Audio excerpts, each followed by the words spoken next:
The Final Fantasy Wiki Podcast is brought to you by the Charm Quark, which is what happens when your top quark and your bottom quark love each other very much.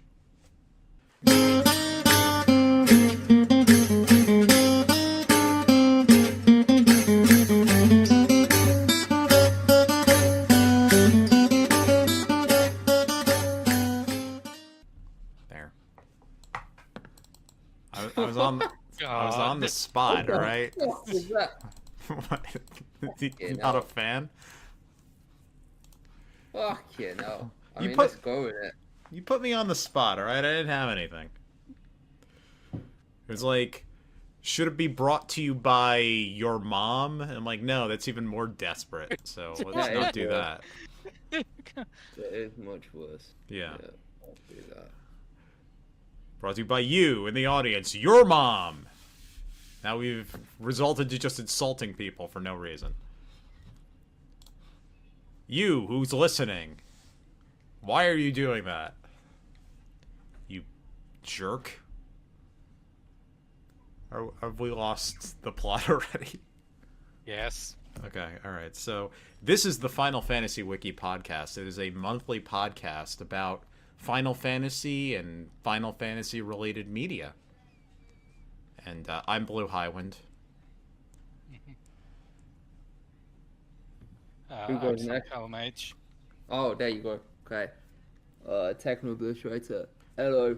Alright.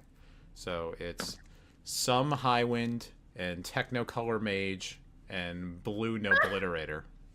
Yeah. Yeah. Yeah. Okay. Alright, so that's the crew. And we are going to go and be your host for the next hour and a half, typically, is how long this runs. And we're going to go talk about Final Fantasy news of the month. That's what we usually do. So let's go see what's the news in February 2025, which is a year.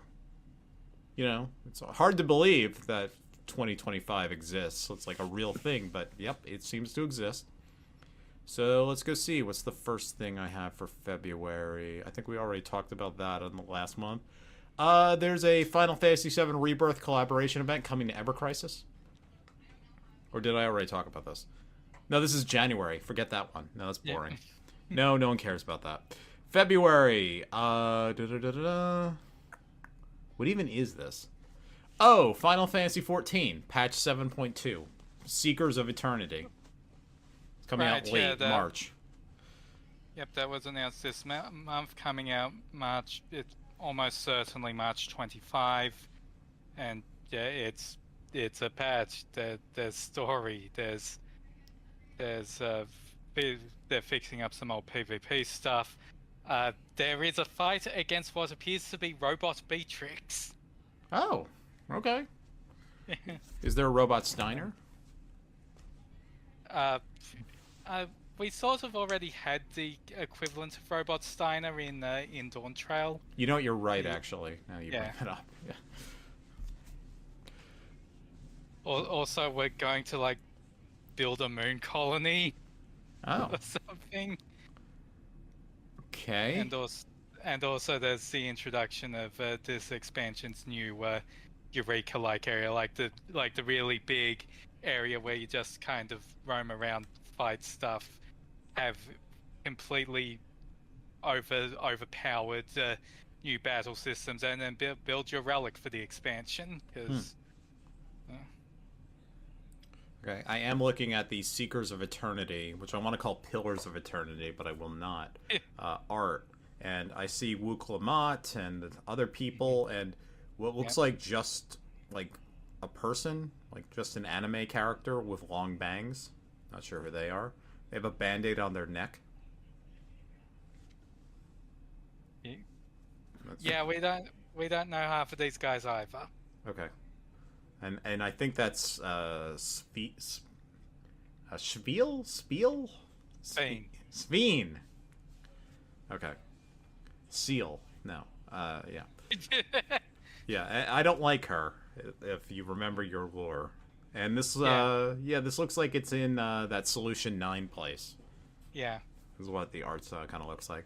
I also made a note here that Yoshida had addressed in a recent letter that there is a new tool, which means you cannot access a player's Eternal ID, and that they're blocking that based on the terms of service. Yeah.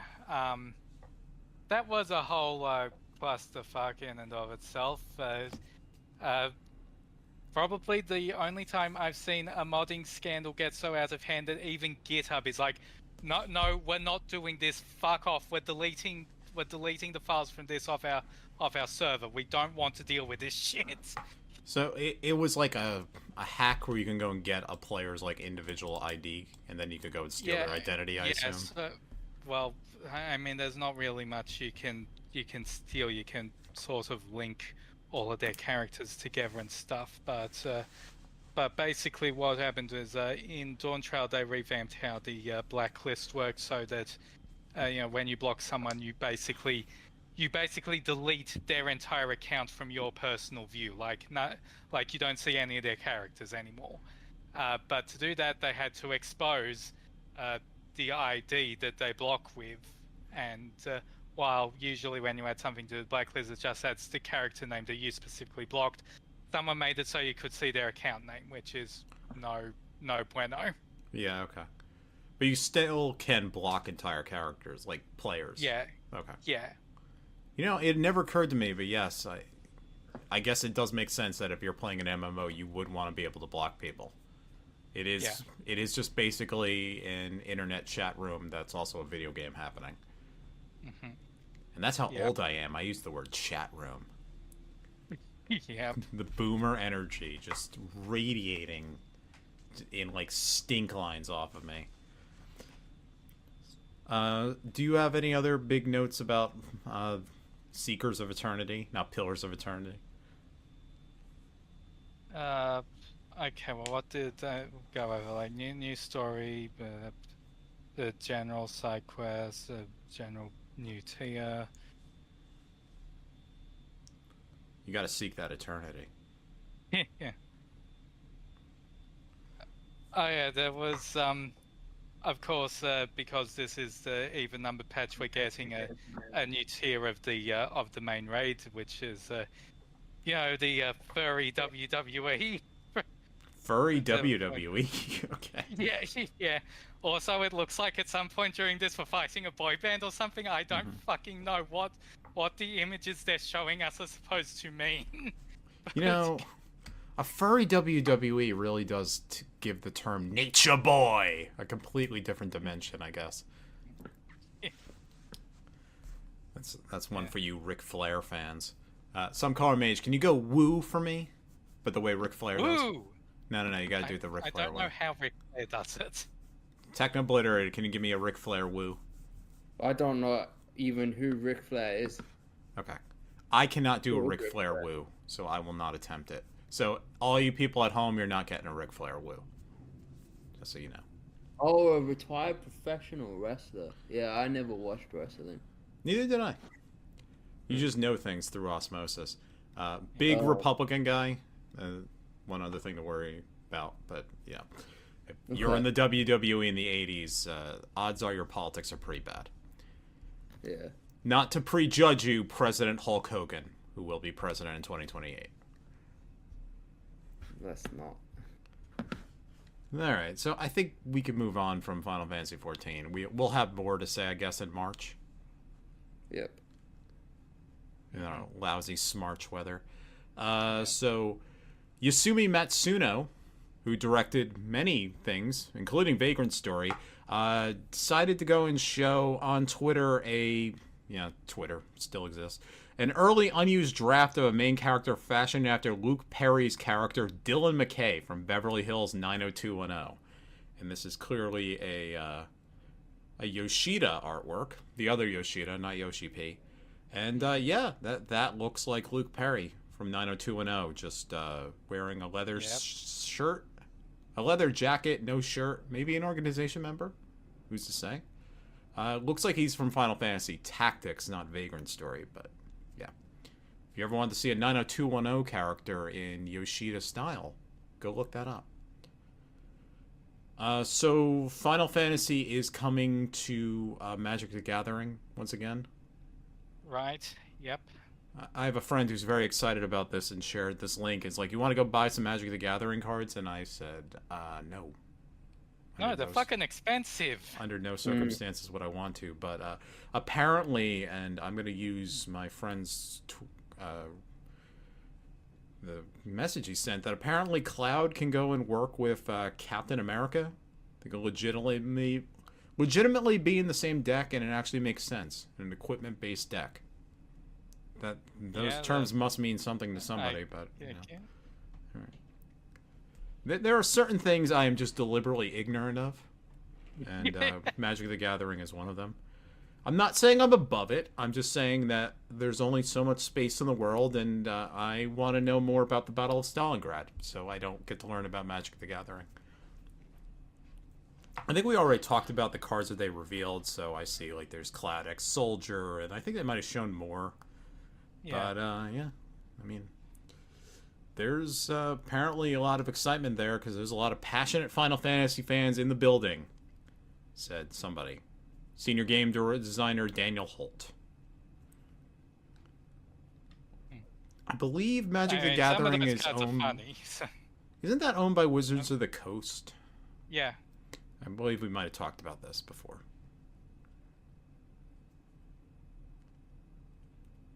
Oh, Titus's ability to pass counters around might lead you to think the deck for 10 is all about Blitzball. But no. Okay. Yeah, I don't think you're going to be playing any Magic the Gathering, are you? I mean, no, I haven't played in ages. I can maybe talk about some of these things if you want to know, but I mean, it'd be a very out-of-date perspective. Mm-hmm. Yeah, so Final Fantasy VI is going to be a Graveyard Reanimator deck. Final Fantasy VII is an Equipments Matters deck. Final Fantasy X is white, blue, green counters in a Magic deck building deck. And Final Fantasy XIV is white, blue, black. Yeah, like, that's one thing I can't really talk that much about. Like, the like those themed those single game themed decks are what's called commander decks. That's like a game mode where like you have a bigger deck, but you also have like one specific character that's like your lead character, and every card you have in that deck must match the colors of that card. So like that I gotta bring up the fucking card lists now. I'll get to them. Well, I know. Yeah, so like that Cloud is Final Fantasy VII, Cloud yeah. card. Titus is Final Fantasy X. Green. Yeah, the cloud card is red, green, white. So everything in that deck, if it has a color, it must be red, green, or white. No blue or black cards allowed. And also, you can only have one of each card in that deck, which is. So it's basically random bullshit go the format. You have to bring out a bunch of cards that you wouldn't really use in other formats because, well, you're very limited. You can't have duplicates of cards, and you also have to build around these very specific requirements. So it results in some stupid things. Okay, so does it work like, let's say, Chrono Cross and its color system? I don't think so. Okay. So I barely remember how Chrono Cross's color system works either at this point. I think it's just you use magic, and the more magic you use, that like changes the field, and then like green becomes more powerful. Yeah. Chrono Cross is like you stack colors that makes those colors more powerful and stuff. Like magic is just you have the 5 colors, and that determines what kind of cards you can use. Okay. Depending on which colors you use in your deck. Also, Y'shtola is the Final Fantasy XIV commander, I believe. Yeah. There's only 4 commanders. So they state. Yeah. Sephiroth is not a commander, I'm sorry to say. Garland is not a commander. Saj's Chocobo, not a commander. Catch a fish / cooking campsite. Not a commander. I'm just reading cards at this point. Yeah. All right. This will be exciting again.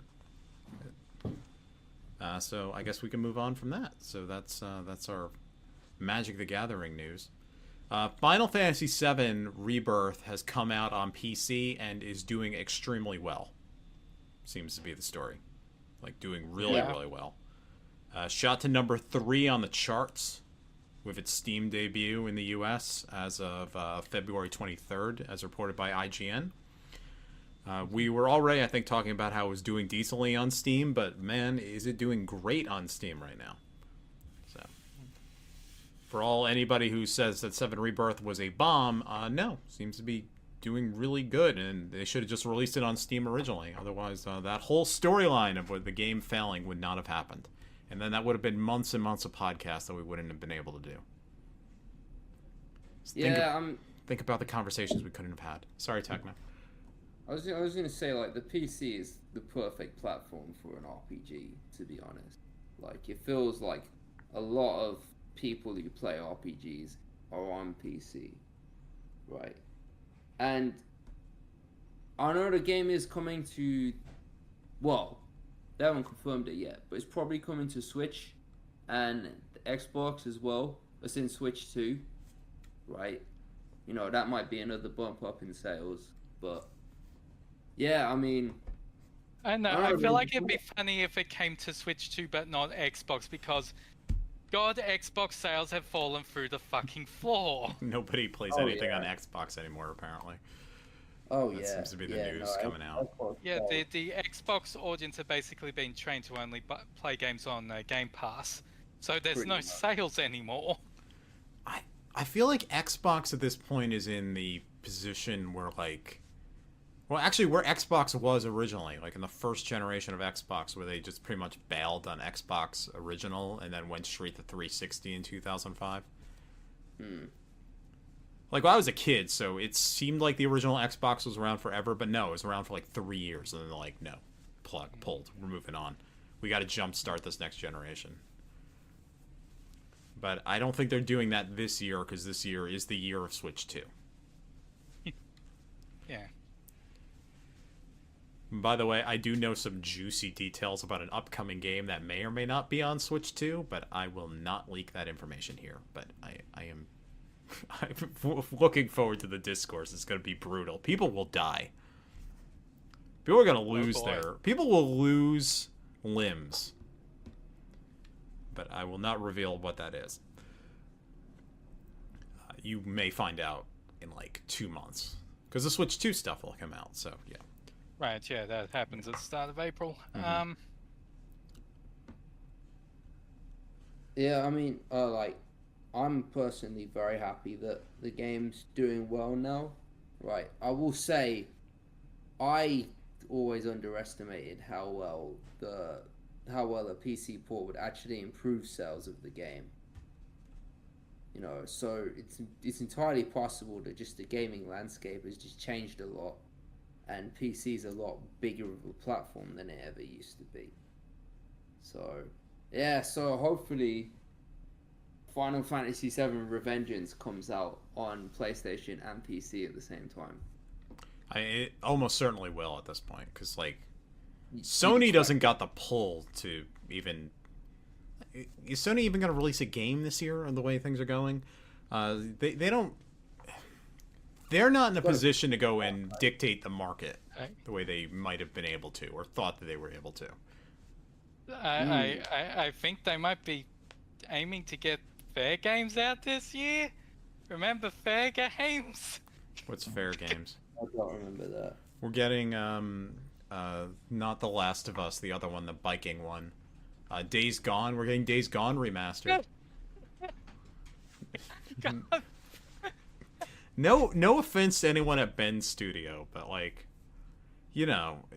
if what's on the menu is Days Gone remastered, it's probably not a place you want to eat. Just saying. Like, really, last year's PlayStation 5 catalog was Final Fantasy VII Rebirth. That was the big game, and then later it became Astrobot. And that wasn't even like a big blockbuster in Sony parlance. It wasn't like something they're going to make an HBO show out of it. Unless they do. That'd be interesting. Astrobot, the HBO program. The prestige television version of Astrobot. Let's see that. Yeah, but 7 Rebirth was like the game. And they're not getting another Final Fantasy game this year. And I don't know what they're making. There was that Sony show this month. I didn't even watch it. There was a Sony show? Yeah, they had a State of Play. Oh, yeah. Apparently it was dreadful. Yeah, I didn't report on it because there was no Final Fantasy stuff in it, but State of Play 2025, I can go check out, see what was on there. Everything announced at Sony's 2025 State of Play, so this is Polygon reporting it. So Monster Hunter Wilds is coming out soon, actually end of this month, so probably the day this podcast comes out. That'll be big. Shinobi Art of Vengeance, they're bringing back the Shinobi franchise. Sonic Racing Cross Worlds, Digimon Storytime Stranger, Lost Soul Aside, which I think is that Chinese game that looks like Final Fantasy that's been like teased since forever and ever. I think that's what that is. Or it might be a different Chinese game that looks Final Fantasy-ish. Like a Dragon, Pirate Yakuza in Hawaii. I gotta get on that. Apparently Dave the Diver's getting Ichiban Holiday DLC. That's good. Speaking of Ric Flair, WWE 2K25, Borderlands 4, and then a whole bunch of other stuff. Nothing. There was another Metal Gear Solid Delta Snake Eater trailer. Loved it. Okay. Snake Eater. Dun, dun, dun. That's not right. There were a lot of trailers in this. But, yeah. Nothing I'm terribly excited about, though. Sorry to say. No, I think it's going to be a pretty quiet year. This year will be games that plays. I almost wish Final Fantasy VII Rebirth came out this year. What, you wish it came out in 2027? Yeah, so it could have won Game of the Year. I don't know if... I mean, it could have maybe won this year, but something else might happen. I don't know. I'm, like, way out of the entire video game discourse universe right now. I've sort of, like, taken a long break. I'm trying to find my way back in. I still need to finish freaking, Metaphor Refantasio. I haven't touched that in like 2 months, but I insist. I must finish that game at some point. But, yeah, I'm just waiting for... I mean, Switch 2 will probably get me back there. Gotta play the new Mario. The Metroid. The Switch 2 looks like an exciting piece of kit. I hope so. Like, it really does. Do you know, it was the funniest thing that put me off my Switch 1, yeah? What put me off my Switch 1 was that there's no Bluetooth headphones, right? You know that it's also extremely annoying, yeah. I exclusively use Bluetooth headphones these days, right? So the fact that it's only an aux cord was a real, like, it killed the Switch 1 for me as far as taking it anywhere and using it for anything, right? But then it never felt good enough to use as a home console either. So I'm really curious what the Switch 2 ends up like. I don't know if it'll have... Because, like, I'm over here, like, give me my fucking wires. I would like all my stuff to be attached in a way that makes it harder to lose them. Yeah, I bet the Switch 2 will... I bet the Switch 2 still has an aux cord, actually. But it may have... If it still has an aux cord, that's fine. It's just I want it to also have Bluetooth, right? It should have both. Maybe it'll have USB-C. Or that. I don't know. Let's see if the Switch 2 has any... If there's any announcements on that. If it'll have Bluetooth. I imagine Nintendo will probably still not do it because they're really annoying and want to have as few, like... Apparently you can... Wait, you can use Bluetooth on a Switch? This might be This might be Google AI lying to me. I think it is.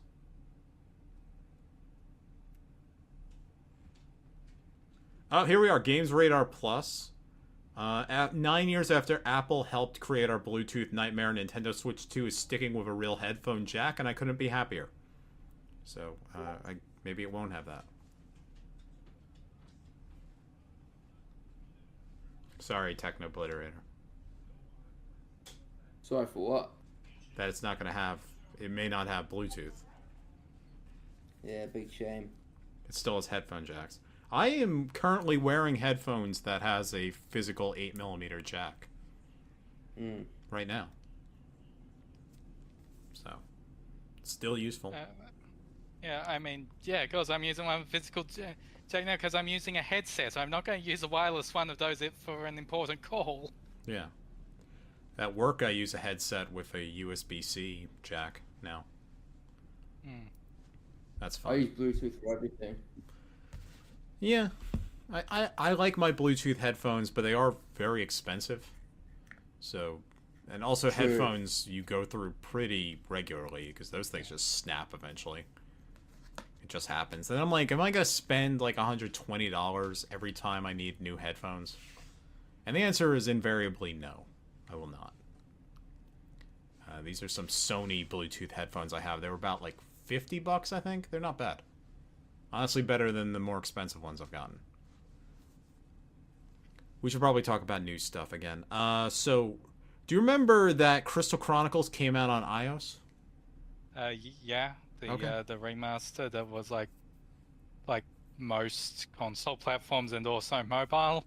Yeah, Square Enix is ending the service for iOS Crystal Chronicles Remastered due to an, quote, unfixable bug, which means that players cannot buy in-app purchases.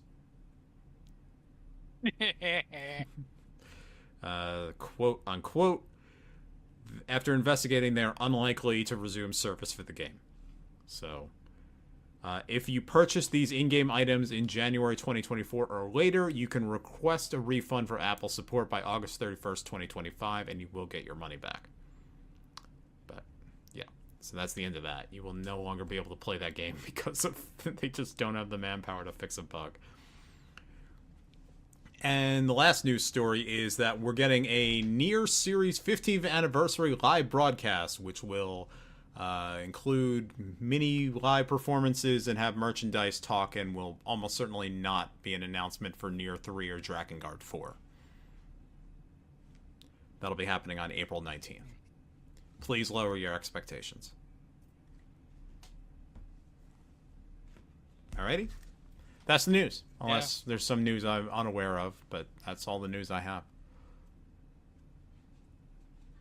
We did that thing. Yeah, I think we got everything. Are you proud of yourself? Kind of. Okay. Techno, are you proud of yourself or me or SomeColorMage? Some days I am. Some days I'm not. Okay. Alrighty then. So, the main topic. Right. So, in my endless quest to find things to talk about, it is the month of February, which means it was Valentine's Day here in the United States. I don't know if that's the case in Australia or Texas. I don't know what's going on in those countries. I don't think Texas has succeeded just yet, mate. At this point, I'm worried that Texas will just conquer the rest of the United States versus seceding. I mean, Jesus. So, Valentine's Day is the day of romance, if you are so fortunate. And Final Fantasy has many romances in it. And we've decided that we're just going to rank all the romances that happen in the game. In all the games. So I've compiled a list of what I believe is every single romance in Final Fantasy.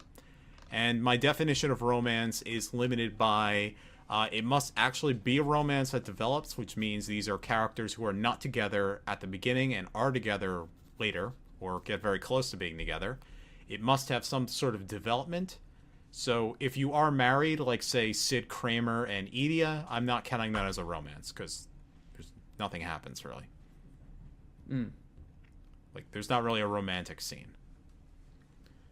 That one's more likely to be a divorce arc than a romance arc, let's be honest. It's like a split up and then they get back together. It's a very interesting conversation, but by my limitation of what romance is, and also so I don't need to name like every single couple in the entire history of the series, I've come up with 21 romances, which we will now rank. But to begin with, I will now name every single one of them. And if I've missed any romances that you feel should be on this list, feel free to write in. There are probably a few from like Vagrant Story I could have thrown in. Who's the bad guy in Vagrant Story again? The shirtless dude? The shirtless dude. Sydney something or another. He's got like a boyfriend in that game. That could have maybe been an option, but never mind. It's not like Ashley Riot and Kalos Merlos are an item in that game. They're not. Alright, so the romances that I have here are Final Fantasy IV, which is Cecil times Rosa. Final Fantasy VI. Yeah, Cecil times Rosa. Cecil X Rosa. Yeah, Cecil, whatever. Cecil. Final Fantasy VI, Locke times Cecil, Celeste. Celeste. Locke and Celeste. Yeah. Final Fantasy VII, which is Cloud times Tifa. Final Fantasy VII, which is controversial. I know. Final Fantasy VII, Cloud times Aerith. Also controversial. Final Fantasy VII, Sephiroth times Cloud. No. No, we're including it. Yes. We should include it, definitely. I think there's enough here that we can include it. If you want to rank it, that's fine. Yeah. But I thought we weren't including Fanon. If I wasn't including Fanon, I wouldn't include Cloud times Aerith. Oh, yeah, shots fired. Yeah. All right. Where's Cloud and Yuffie then? It's like barely Oh, counts. Cloud and Barrett. No. Or Cloud and Red 13 now. No, as a I'm new not. game. Those aren't as interesting to rank. No, those true. are one scenes, and I'm not doing one scenes. It has to be another rule I've decided to incorporate. There must be more than one scene of the damn thing. Otherwise, I have to have. There are lots of scenes of Cloud and Sephiroth wanting each other. Otherwise, I have to have Vivi and Quina, and I'm not going to include that. And Kina? Yeah. Crisis Core, which is Zack times Aerith. Making Not Zelda. controversial. That's No. a legit one. You can't even argue with that one. This one I'm not particularly proud of, but it is all through this game, and if I'm not particularly proud of it, the people that made this game should be goddamn ashamed. Durga Cerberus, Vincent times Shulk the Transparent. No. It is one of the, easily... Already, there was one that I was going to rank like at the bottom of the list, but I think that's already made the bottom instead. We can argue whether or not this even belongs on the list, but there's enough scenes of it, and the ending of that game is them like in a series. It's awful. It is awful. He's like 70 years old and she's 12. It's a disaster. Speaking of disasters, Final Fantasy VIII Squall times Renoa. Yeah, see that one does divide opinion. This one. It does. Actually, I think it'll rank fairly high in my own personal ranking here. It probably will rank high, but not so much due to the strength of it, so much as there are some romances on this list that are quite a bit weaker. Yes. Final Fantasy IX Zidane times Garnet. Definitely. Final Fantasy IX Steiner times Beatrix.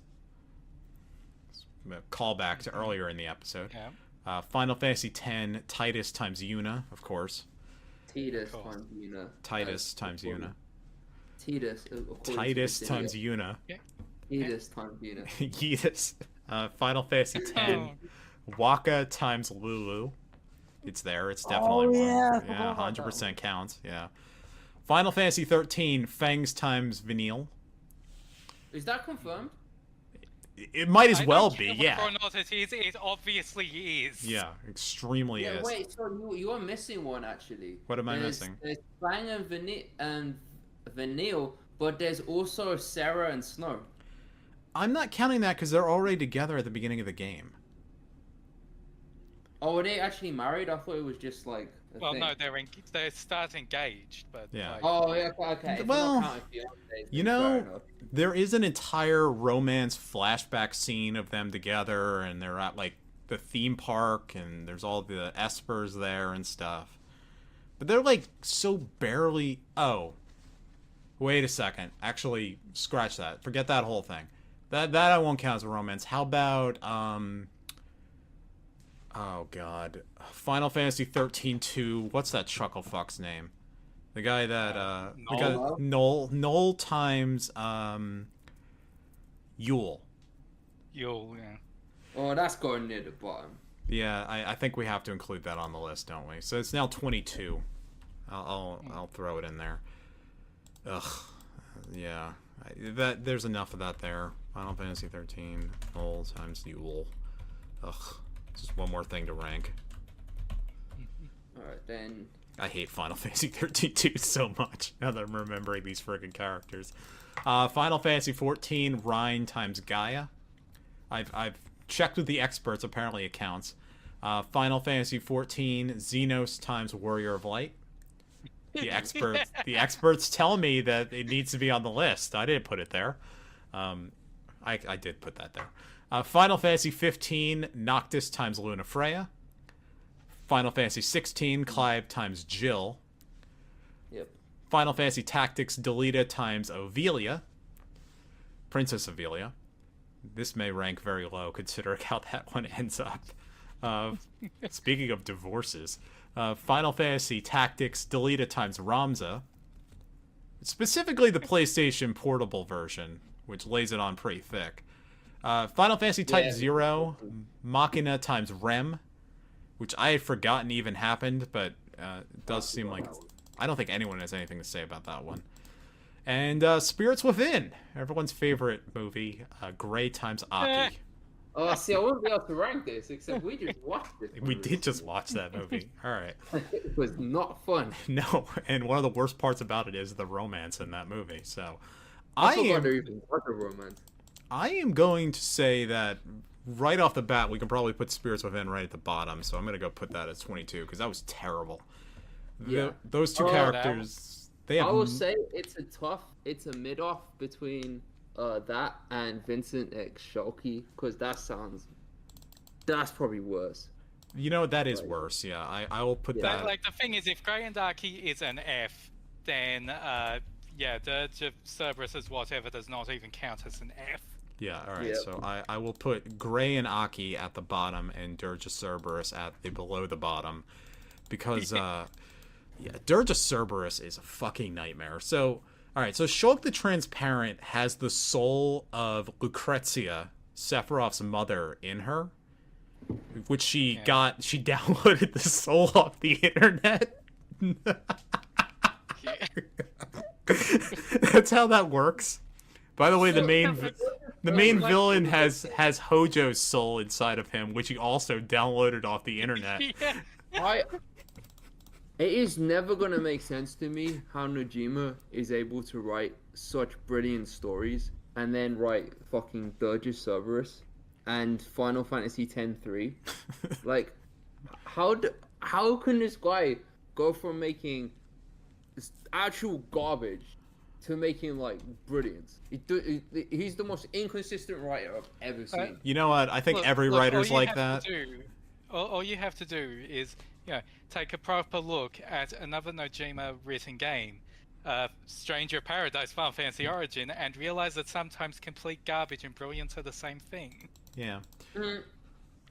I'll just say that every writer has their good ideas and their bad ideas, and if you produce every idea you've ever had, you can end up being like Stephen King, where, I don't know, you write Cujo, legitimately great book, or The Shining, also a legitimately great book, or you make The Regulators, which is about a suburban town that's attacked by Power Rangers.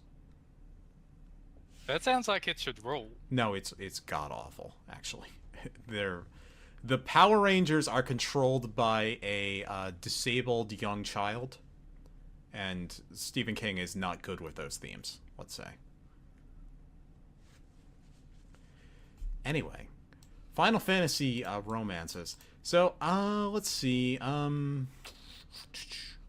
What's another one that's really quite bad? I think Cecil times Rosa we should probably put fairly low, considering it just exists. I feel like yeah, that I don't was- want to outright say bad, but it's incredibly bland. Like, you I know, remember I seeing- had originally thought we were going to go through this in order, and it's like, oh, you put cardboard at the top of the list and put cardboard at the bottom of the list. I am going to put it at 10 for now. I'll put it like yeah, I think it's mid. I put that as a mid-table one. yeah. I think that's like the baseline of like, because in Final Fantasy IV there is no real romance between these two characters. It's like the barest sketch of a love triangle with Kain, but like Cecil isn't really much of a character after he turns into his paladin form, and Rosa is never a character.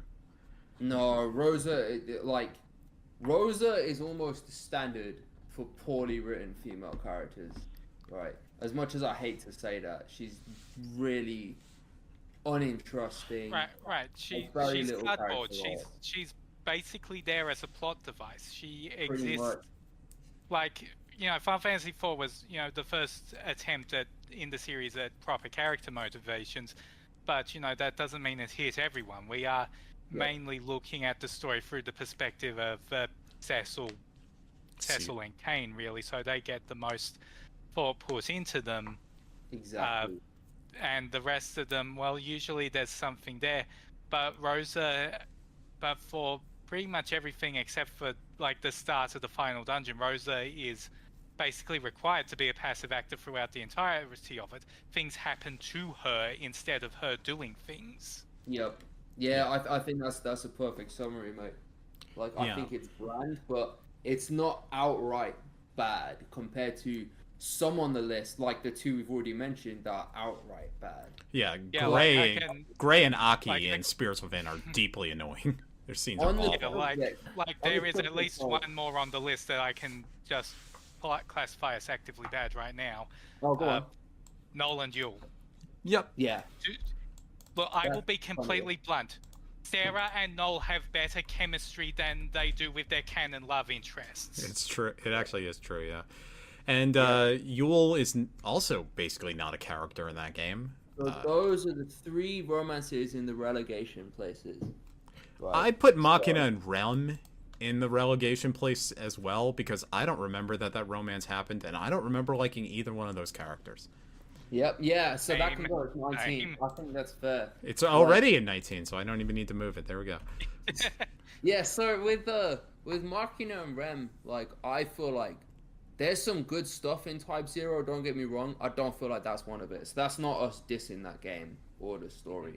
It's just I don't feel like the romance was a part of the game that even its biggest fans would remember that fondly. I remember Machina being actively annoying in that game, and I don't remember why. I think like his brother dies early in the game, and he just becomes annoying, and he might betray them in one timeline or something. I remember that too. I remember like Machina just he does betray them. You're right, but Oh. I remember him not being very likable. His weapons suck too. He's got those like drill swords that do like 1 damage extra if you hold the drill button down, and it's like completely useless. It's like the Oh yeah. it's like the extra whip movement in Castlevania 4, where you can move the whip around and do like the tiniest bit of damage to enemies, but it's like 1 friggin' HP. So Cool. why even bother? So going back to the Rosa point, on the subject of female characters that are not very interesting, that are quite bland, I hate to say it, Uh-huh. but, you know, because I don't want to sound like I'm picking on this game, Uh-huh. but Noctis and Luna Freya, Yes. I'm sorry, but Luna Freya just is not a well-written character. Okay, Like, but Noctis and Luna Freya are definitely above Cecil and Rosa for me. Okay, why would you say that? Because it is a more interesting story than what happens in Final Fantasy IV, which is just... I mean, it's just the sketch of an idea. It's like, all right, we're going to put a love triangle in our game, but we don't have the capability of writing this because this is a dungeon crawling game. We're just going to have the base concept of it. Final Fantasy 15, for all its problems, at least has full scenes of them together. There's an interesting thing happening in that game where the first half of it is you trying to get to your fiance, and by the time you finally get to her, she gets murdered, she's fridged. Yeah. And as I agree that there is more going on there, but it's not something I feel particularly strongly about. And I mean, I've said this before, the fact that Stella got replaced and they acted like, oh, we're creating a better character, and said character is just there to be killed off. No, fuck you. Well, it's also like, I remember before the game came out, they did this interview with the cast members, and they did an interview with Luna Freya, and then the voice actress, bless her heart, she was saying things like, "Oh, Luna Freya is such a strong character. She's so interesting." Well, that's something you have to say, like in your doing an interview. You have to say, but then I remember playing the game and I was like, "No, she's not. There's nothing to this woman." Well, like, another thing, you know, maybe you were told while recording for it that was the character you were supposed to be, but we got none of that. And I'm not even convinced we got much more of that in the movie, because I don't remember the movie. Noctis isn't in the movie, and Luna Freya she doesn't do any... Like, she's in the movie, but she's not much of a character. I remember being frustrated there, too. So hers is... I get putting it just above Cecil and Rosa, but I don't think it's very high. Okay. Which tells me that Cecil and Rosa is probably... Yeah, we might have to drop Cecil and Rosa a lot further when we're done. I'm ready to put it down at 18, because I'm looking at everything here, and I don't think there's a worse one on this list. Except possibly Clive and Jill. Okay, I mean, we can get to that later, but I'm fine with putting Cecil and Rosa at 18, Noctis and Freya at 17, and figure out the rest later. We can bump up if need to. I don't know. We're kind of jiving by doing from the bottom here. All right. Would you say that Noctis and Luna Freya is better or worse than Clive and Jill? Worse. You'd say it's worse than Clive and Jill. Okay. Yeah, like I get that people aren't particularly pleased with how Jill doesn't get to do as much as she should, and I agree with that. But unlike Rosa and Luna Freya, which are our comparison points, she actually gets to do something, and I actually do feel the romance more than I do with these other two cases. Okay. Well, also that wasn't the reaction I was seeing from other people. I was seeing people be quite a bit more positive about Clive and Jill. Okay, I don't understand why people were, but I mean, I don't know. They actually get to sleep together, which is a first for Final Fantasy. I mean, the first explicitly, because Final Fantasy IV is the game where they had the sequel that they had to later retcon the timeline because of the implication that Cecil and Rosa banged during the final dungeon. Well, okay. I mean, look. All right, Theodore may have arrived via the stork. We don't know in Final Fantasy IV if that's where babies come from. Here's one that may get some of you might to reconsider the placement of those. Do we really think that Waka and Lulu is a better romance than Clive and Jill? I actually do. Really? They are such different characters. It is such a weird pairing. Their personalities clash so much. It is. I think it works, honestly. It's weird because I agree with you that I understand it, but I did not feel anything at all about this during 10. It's only until they're actually together in 10-2 that's like, oh, this could work. Also, they are both complete characters, where I don't think... Yeah.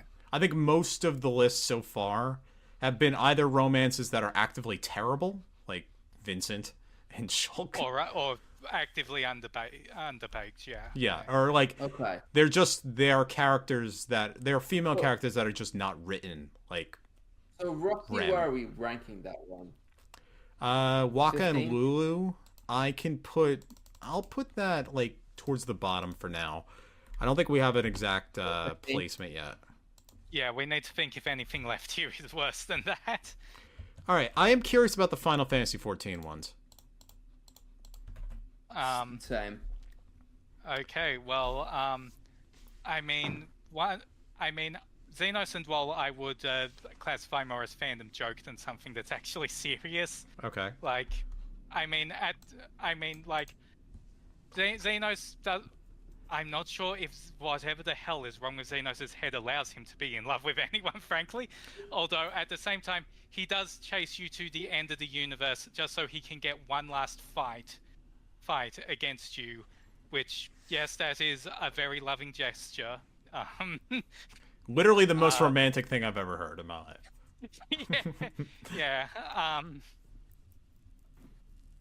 Like, I mean, honestly, I'm not sure if I'd take it as a proper serious thing, but like, yeah, I can see why a lot of the community makes jokes about this kind of thing, because, like, yeah, it's kind of a funny concept. Just hope it never eventuates to anything, because if those two ever fucked, it might kill the entire population of a small city. All right, so maybe we shouldn't even have it on the list at all then, if you're saying it's not really in the text. Yeah, I think it's more of a joke than a fandom joke than an in the text thing. Okay, all right. I will delete that one. Because I can fight for Cloud and Sephiroth. That is in the text. There's a lot. Yeah, that's there's just watch fucking Advent Children. Yeah, there's a lot going on there. I mean, Sephiroth's first scene in Final Fantasy VII Remake is Cloud, like, walking into his boobs. His eye line is nipple line. It's like, it's wild. And I can say there's kind of a lot of Delita and Ramza going on, but I'll take out Wall and Xenos. How about Ryan and Gaia? Because that's mostly just artwork to me. Ryan and Gaia are very obviously fucking gay for each other. Okay. Like, this is one of those things where it's like they're doing everything they can do without outright saying it. Like, like at the ending of the Eden arc in Final Fantasy XIV, these two recreate part of the ending of Final Fantasy VIII, and like, you know, I know we're not, and like, you know, we haven't talked about Squall and Renoa yet, but when you are very obviously doing a bunch of things that Squall and Renoa did, they are clearly sending ideas that this will be a couple. And then, like, when we've talked about Futures Rewritten Ultimate on this podcast before, when that came out, and like the ending of that raid is those two standing in a field of lilies, it's like, come the fuck on, guys. Okay.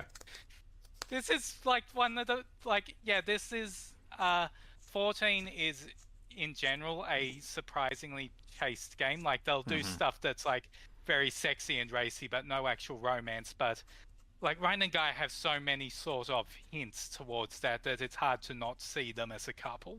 Okay. But would you call it a particularly good romance, or where would you rank it here? I will trust your expertise here. Well, I would put it higher than 15th, that's for sure. You put it higher than 15? Lower than 16? I mean on your list of already placed ones. Oh, okay. By the way, they're all jumping up now because we just removed one of them. So, Clive and Jill is actually 15. Yeah, no, that'll sort itself out, I think, once I put all the numbers in. Yeah, like, I don't think they're the bottom of what's left. I wouldn't say it's particularly high, because, you know, it is all through the implication, because I don't want to be explicit about it. But, like, it's not like we are out of the bad territory. Okay, all right. These are both fully fledged characters, though, right? They're not just like... Yeah. Okay. All right, just want to verify that, because I don't know what I want to go and remove anyone where I feel like they're barely characters, because if they're barely characters, they don't need to be on here. Let me think. How high does Locke and Celis actually go on this list? I'm going to argue strongly for that being mid-table. Mid-table? Okay. Yeah. Right. We are at about mid-table right now, so yeah, it's I not like bad, but it's not particularly great. Okay. All right. I like it. I really like it, but what I will say about it is, you know, this is a game where there's like 10 million characters in it. They've all got their own little subplots going on. They've all got, and it's coming in the world of Ruin, where there's barely any dialogue or any story left whatsoever, right? So considering that they don't have a lot, I think it's good and I like it. But they don't really have a whole lot. Like, there's not that much that happens there. So it's gonna have to be around. It's gonna have to be considered fairly mid compared to the ones that are above it. Yeah, they're doing their best with what they have, like the limitations of the technology. Like, the most romantic moment in that game is when they kind of have both their sprites lean forward, so it looks like they're leaning on each other's face. Yeah, they're like nuzzling. It's cute, but it is a good story in theory, right? Because Locke is so slow to trust anyone after he's lost Rachel, right? So he's still trying to overcome that. And then Celeste, who like what she's been through since basically being forced to be a general in the army, right? Both of these people really need one another, and there is a really nice story to that, but again, there's not enough that happens here for it to rank above some of the ones that are on this list. Okay, how about, this is an interesting one. Delita and Ovelia is a romance that is actively bad. Their marriage is entirely of convenience. Delita's heart, if anywhere, is with Ramza. Ovelia... the thing is, we're judging by quality. If we were judging by how much the two actually seem to love each other, they'd be below the bottom of the list. But as a story device, these two fucking hate each other, and it's a fucking top tier romance. It's such a dark fucking ending, where she stabs him and then he murders her. Then it's gotta be above Clive and Jill, right? Clive and Jill, yeah. I mean, they're childhood friends, and they have no chemistry whatsoever. Like, Jill's just not a character. So, it sounds to me like the next three are Delita, Ovelia, Waka, Lulu, Celeste, Locke. Okay, so you think that... I think that's actually correct, honestly. Locke, Celeste. I would put them above Waka and Lulu. I think Steiner and Beatrix actually go around this place too here. I like that one. That's another one that I think much in the same realm as Locke and Celeste. I do like it, but there's not much of it. Like, it's I'd agree with that. We're kind of like in the underdeveloped and bad on purpose territory now. Yeah. So... Like, it's a really nice one. I did like how they both get paired with each other by an accident in like a half joking scene. But when you think about it, like, it is a really sweet one. So I do like it, but spoiler alert for what my number one is. It's not close to the best romance in that game. Yeah, I will say as we're getting into the actively developed zone now, it should probably just lock in Gaia Rain in at this point. All right, you would put that above Steiner and Beatrix, or I would put it. I'm not sure whether or not I put it above Steiner or Beatrix. Either way works for me. Okay, I will put it below. Yeah, because I actually think Steiner and Beatrix is pretty. That's a fun plot line. For such minor side characters, I like the fact that side party members get to have romances, which doesn't happen all that terribly often in Final Fantasy. It looks like I'm unique because Steiner's my favorite character in the game. Really? Yeah, Steiner's my favorite. I've always loved Steiner.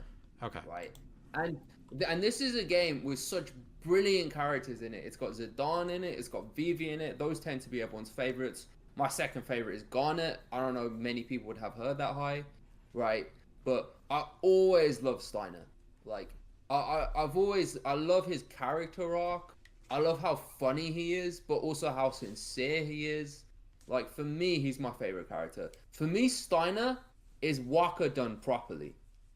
Okay, I can see that, actually. Waka is, it might be mostly his performance, but he is an actively annoying character.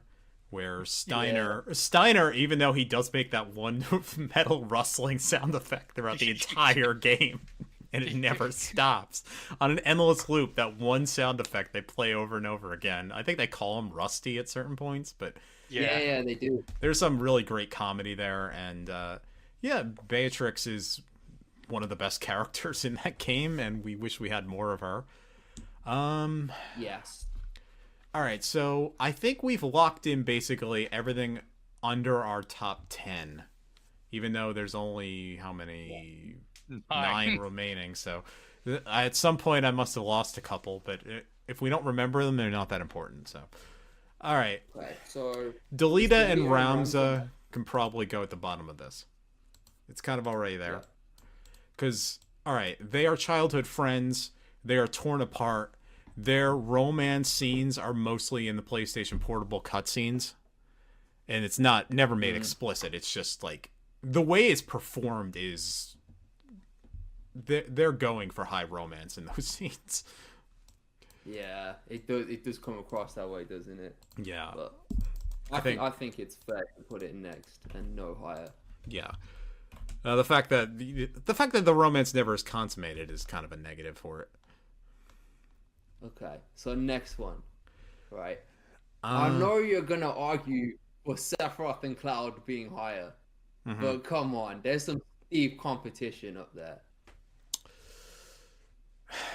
Let me think. I might put... Then again, Fang and Vanilla. This says Fang and Vanilla, but Fang Look, and I wrote the character according to my truth, and according to my truth, her name is Vanilla. Okay. Well, she can't be that much higher than those. Fang and Vanille are the heart of that game.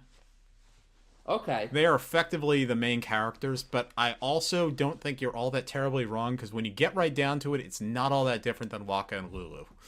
Yeah, it is kept mostly in the implication zone. I mean that's going to be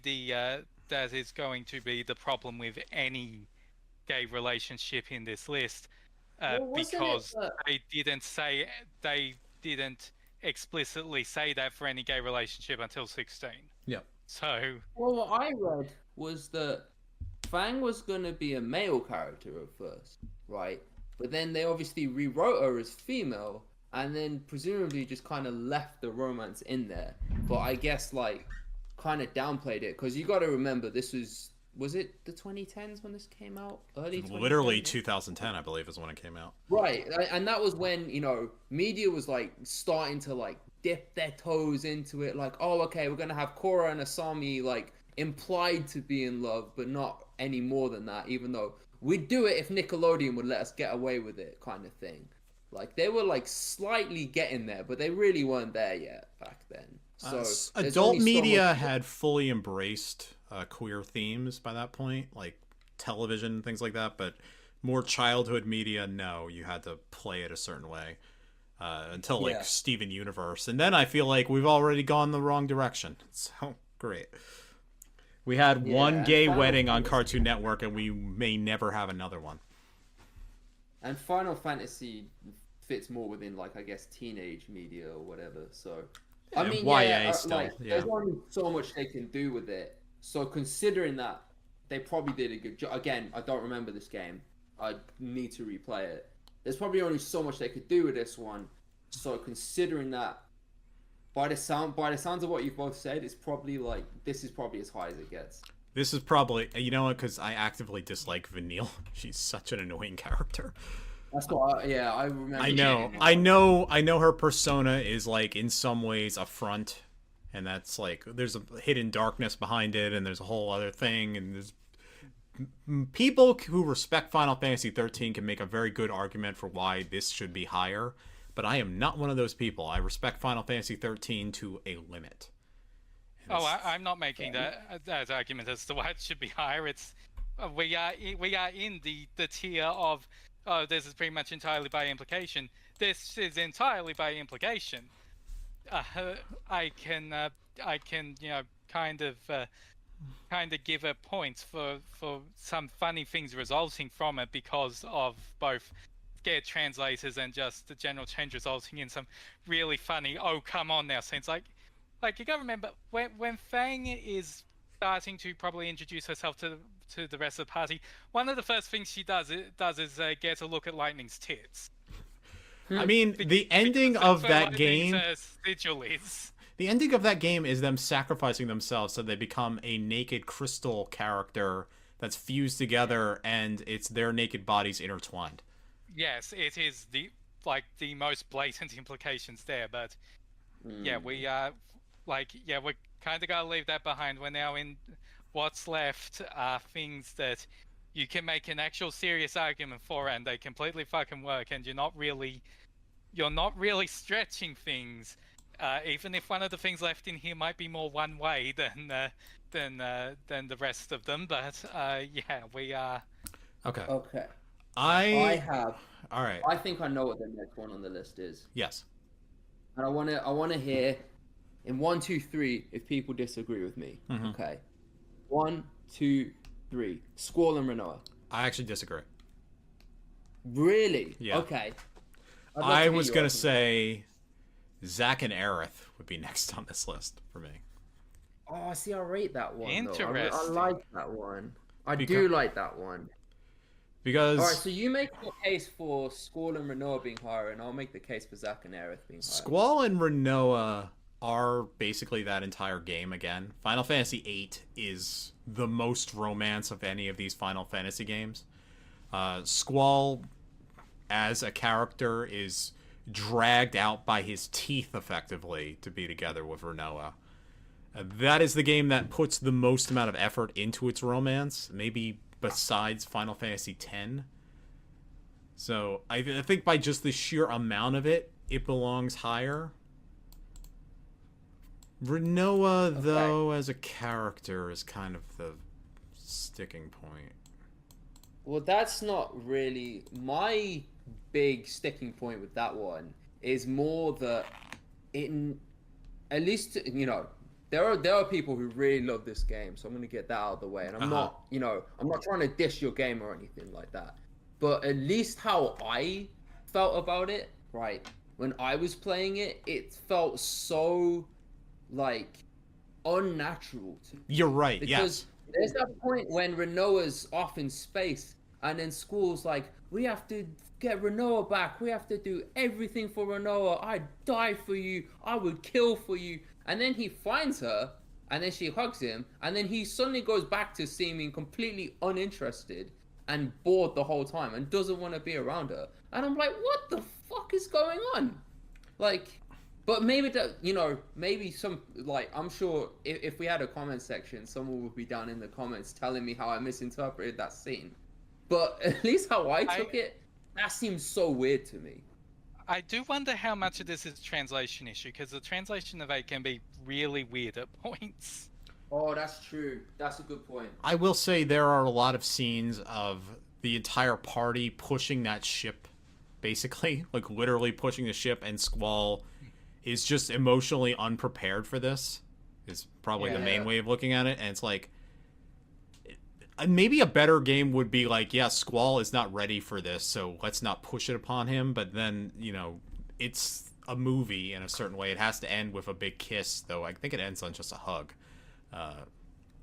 You know what? I think you're right. I think Renoa, the way she is, she's basically like Aerith, but less well written. And maybe it would come out better with another translation or a full Final Fantasy VIII remake or whatever. The fact that Squall rejects her so many times and she still needs to be his magic pixie dream girl is actively bad writing, I'd say. So, yeah, you know what? I would put it down here. Okay. All right. Well, that's fair. So I imagine, look, I would argue for Zack and Aerith being a bit higher, right?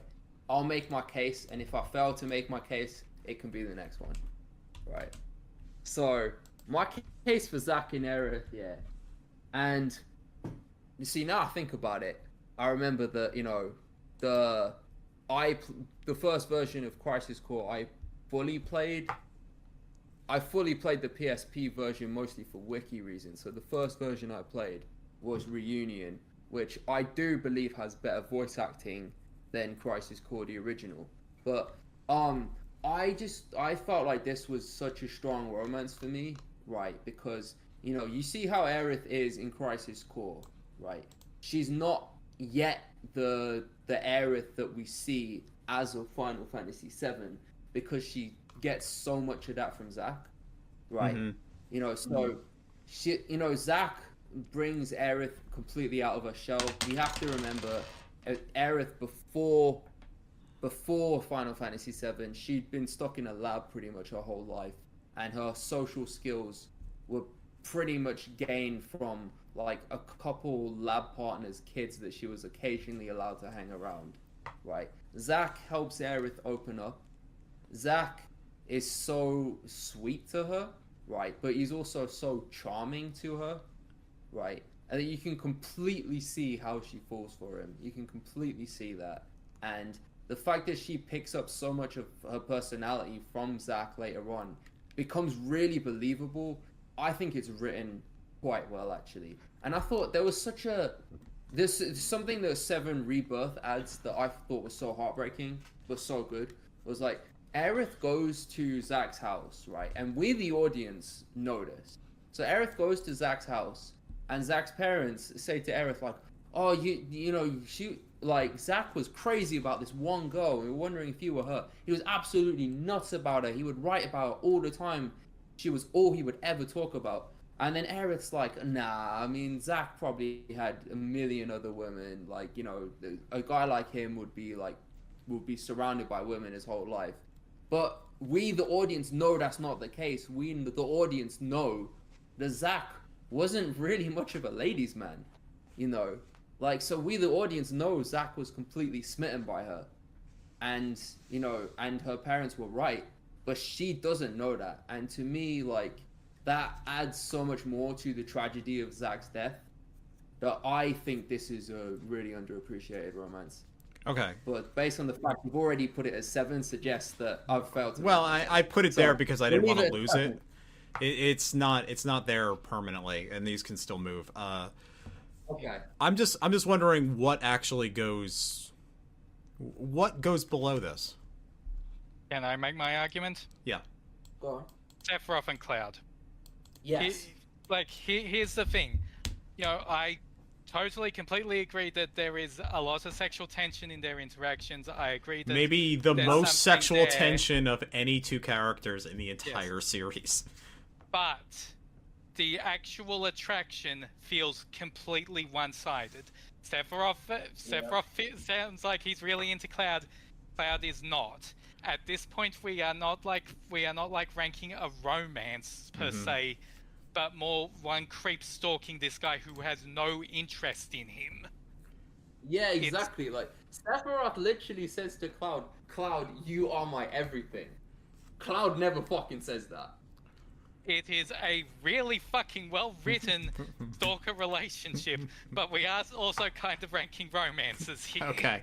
My one counter argument would be how happy Cloud looks in 7 Rebirth during the scene when he completely is mind controlled and just happily goes and murders all those characters. And and later when he gives away the black materia, he's the happiest Cloud has ever been.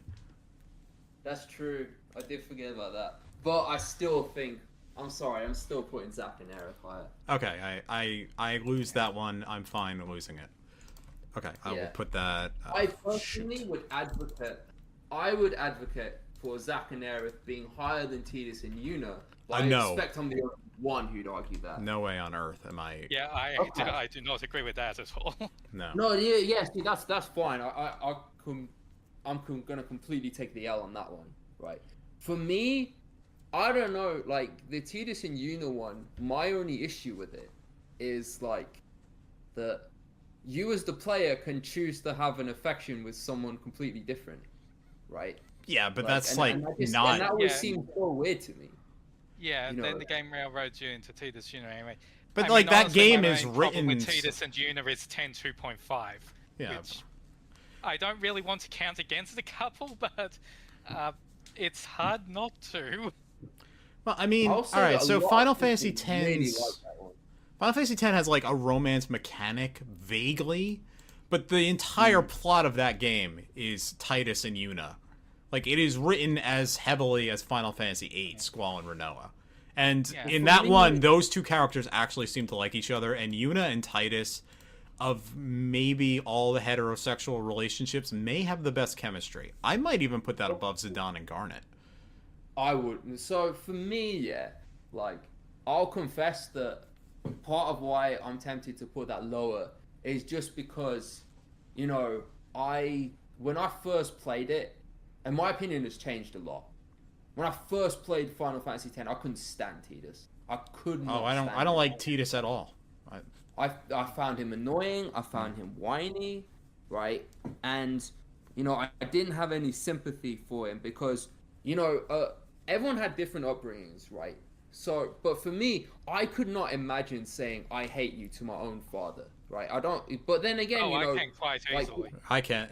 Yeah. Yeah. You know, so people had different upbringings have. for me. But for me, like because of the relationship I had with my dad, and because of you know how I was brought up culturally, I couldn't imagine that, right? So that completely put me off him. But with that said, you know, some people had totally different upbringings, so they could relate to him a lot more than I could, right? It's just at that point for me was a sticking point. But with that said, you know, every time I've replayed Final Fantasy X, I have liked Tidus more. Every single time, I understand him more, I relate to him more, and it's gotten to the point where now I'd actually say I like him. But when I first played it, I could not stand him. And that probably put me off the Tidus and Yuna relationship. I didn't really feel anything for it. But you know, this romance has really resonated with a lot of people. You know, it has that whole romance cutscene in it, right? You know, Yuna ends the game with saying, at least in the English version, she says "I love you." In the Japanese version, I think it's something different. It's thank you, but no. it's delivered in a way that it's the same connotation. Like it's Gotcha. you know, there's a lot of things where they have to change the line to fit the lip lock. That is one where it is like unambiguously the correct translation. It's yeah.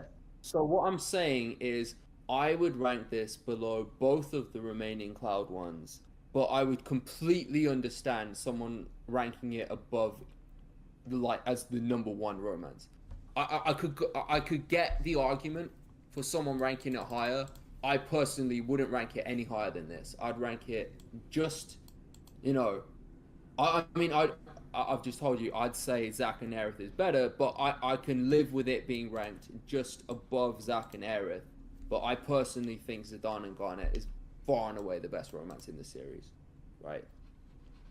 You'd say best in the series? I don't know. I think Cloud. Yeah, I would say that. I think the Cloud love triangle, considering Rebirth and Remake, has to be at the top. Yeah, I can already tell what the fucking top two are gonna be. Maybe not the exact order, but I can tell which ones are gonna be there.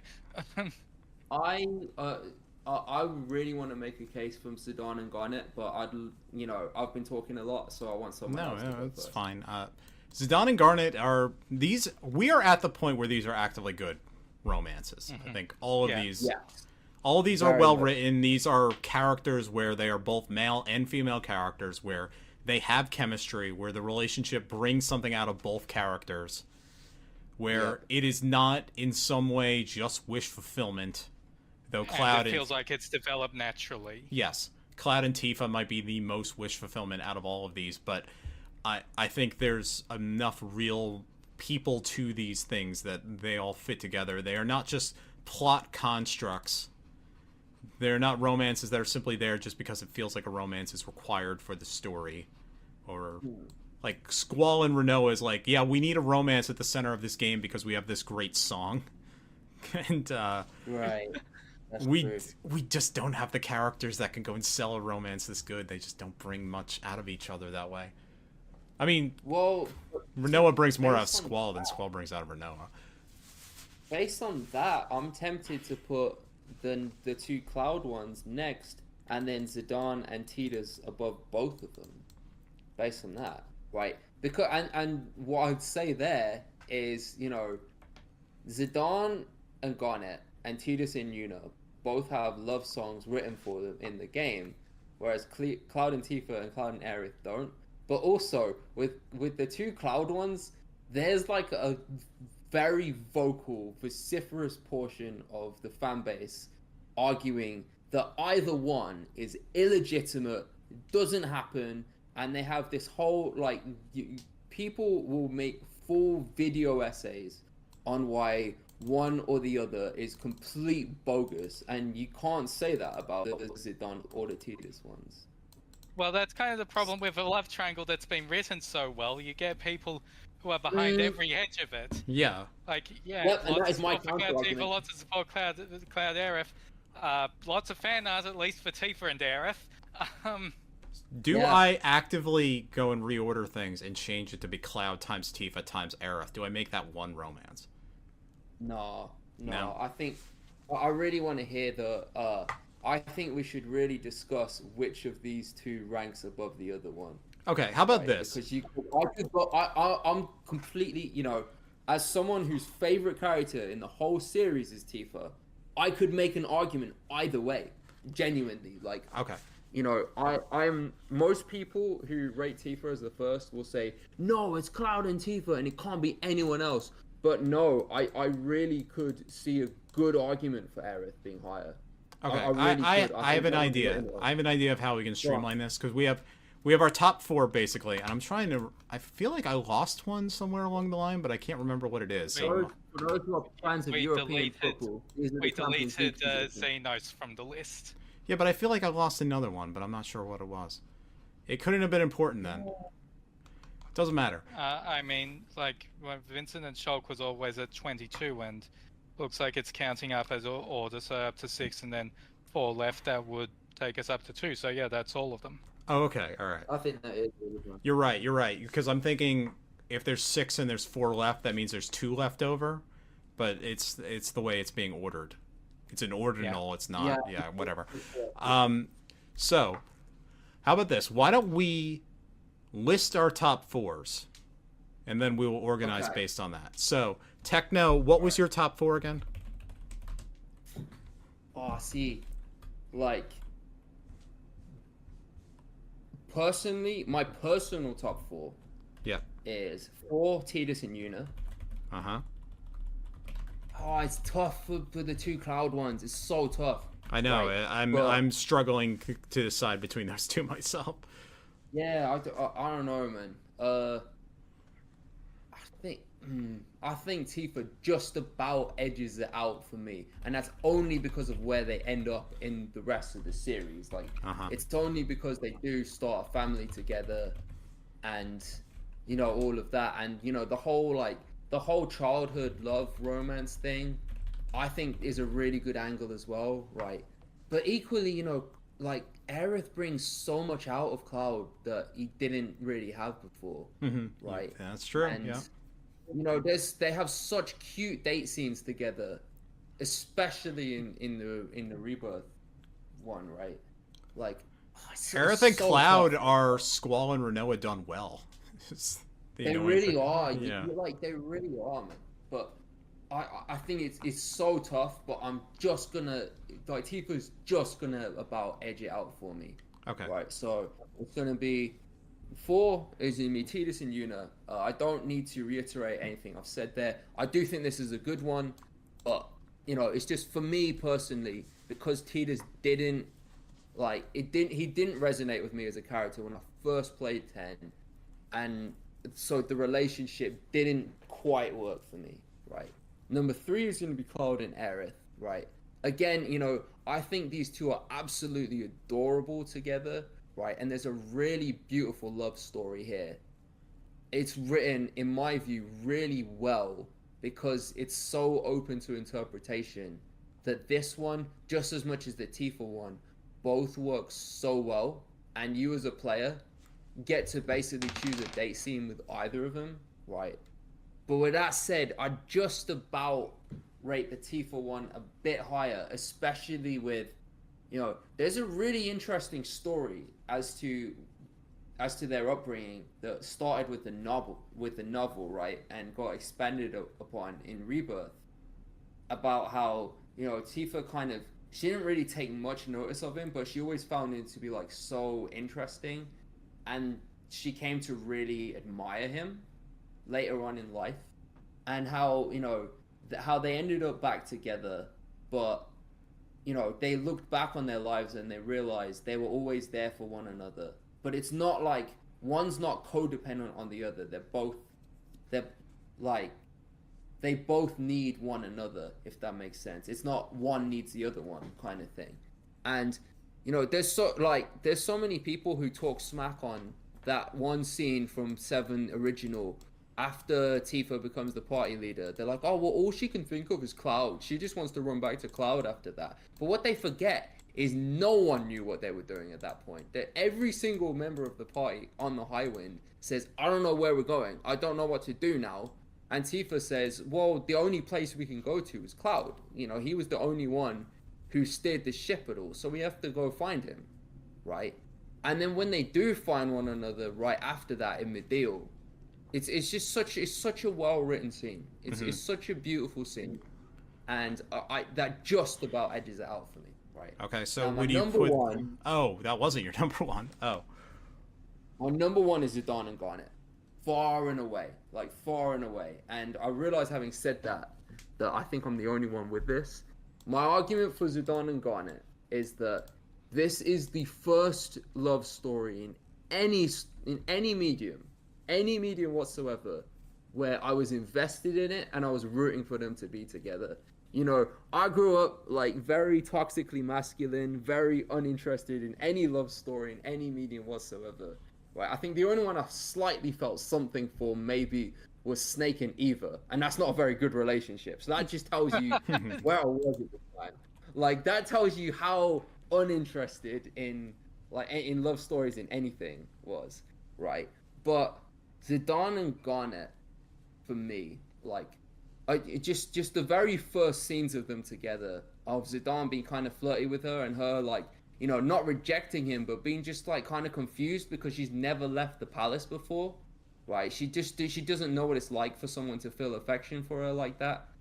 But then after that, he's like playful, but he's playful, but he's sincere, right?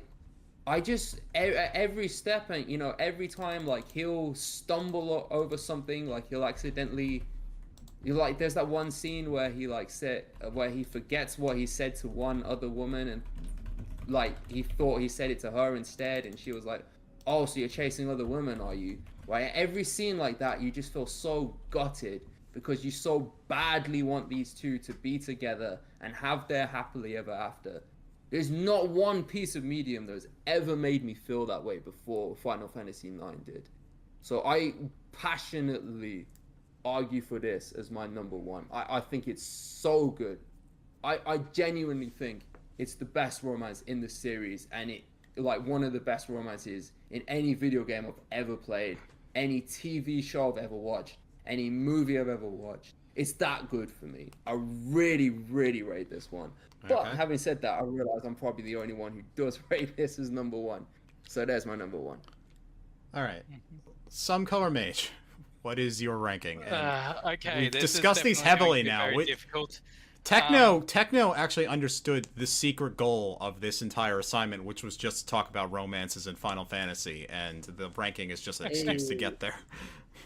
Okay, so so for starters, at number 4, I do have to agree it's Tidus and Yuna, and like I know I have acknowledged this being unfair already, but a lot of extended universe stuff makes me kind of like it less, and it's not just the completely insane stuff like Will or 10.2.5. I have said before, I absolutely hate the true ending of 10.2. Yeah, it's awful.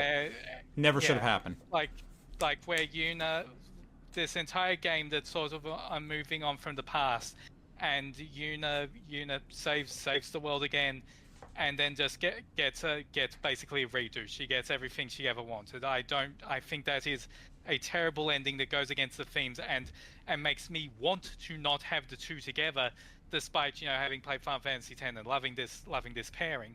But because of that, I cannot rate a top 3. Just that simple. So that leaves Zidane and Garnet, which I definitely do not have the same kind of personal link to it that TechnoColorMage does, but I do love it. I love their character dynamic, and in general, I do think they're both fun, enjoyable characters, and their interactions are very good, even if Zidane can be a bit of a fletch, but he gets better. Yeah, the butt scene. The butt scene. Yeah, like the thing is, I might actually place him second, split the Final Fantasy VII ones. Okay. So the thing is, Tifa versus Aerith. I fully acknowledge that Cloud vs Tifa is Cloud X Tifa is intended to be the canon option. It is a very good ship. These are two people that feel like these two people do feel like they're made for each other. And this might change when Remake Part 3 comes out and they do have to focus more on this. I find Cloud and Aerith so much more fun. Okay, I see that. Like, I love their dates so much more. I can't imagine Tifa doing stuff like the getting Cloud to dress up in drag thing. It is compelling argument. Very compelling argument right now. Like we have both said, they bring out a lot of each other. Aerith brings out so much more. Tifa brings out who Cloud brings out, who Cloud truly is. She manages to bring out the identity. Aerith brings out sides that nobody would ever have considered of Cloud before. Like, she actually shows that he is so much of a deeper character. And while I believe that, Cloud vs Tifa goes on canon, and that Zack and Aerith, maybe that could actually work if they had more time, I just like Cloud and Aerith that much. Okay. Yep, you've made actually a very, very good argument for Cloud and Aerith. And I was unsure of my own personal rankings looking at everything. So you can really go either way with that one. It's just that there's a vocal portion of either fan base that would argue the other one is dead in the water and is complete fake. And and to me, I find that so upsetting. Look, you could have shipping wars as violent as 1943 Battle of the Atlantic. It's just what things are. So the thing is, it's my turn to rank the fucking romances. Oh, okay. My fucking turn. Mate. I'm still working out in my mind actually looking at yours, but all right. Looking at this, and I say this with no judgment, I would put number 4 is Zidane and Garnet, and fair. Okay. I say that acknowledging that Zidane and Garnet have truly fantastic scenes together, and I think early Final Fantasy IX, where Garnet is dressed in the white mage and jumps across the rooftop, is all-timer great love at first sight scene in this series. And Garnet cutting her hair is a great scene, and they have the best romance music of any of these. Eyes on Me is not a particularly good song, but the one in Final Fantasy IX is much better. I'd say that Final Fantasy IX, the romance is somewhat secondary to what that game is. That Zidane and Garnet together is not core to the thing the way that these other ones are. And I will put... Sure. I put Titus and Yuna at number 3 because that is 100% core to that game. It absolutely must exist the way that those two are. There is no Final Fantasy X without Titus and Yuna. You can't get rid of it. And I think Titus brings a lot out of Yuna. Yuna is effectively the real main character of that game. He is kind of her Aerith in some ways. Also a complete chuckle fuck and a moron. But I think Yuna might have honestly been done a favor by him getting erased from time at the end of that game because he's great first boyfriend material. He's high school boyfriend material. He's not college boyfriend material. And he sure as shit is not 20s boyfriend material. He is somebody you look back on with embarrassment. But it's an important step that you must go through. I think that Cloud, Aerith, and Cloud and Tifa are extremely difficult for me to separate in terms of how they function as a romance. Because during this conversation, something crystallized in my mind. The reason that Squall and Rinoa doesn't really work is because Rinoa is trying to be both Aerith and Tifa at the same time. Where she is both the cute girl that brings something out of the main character, and it's kind of like this defrosting effect but also the great romance of their life. We're like, Tifa is Cloud's like soulmate.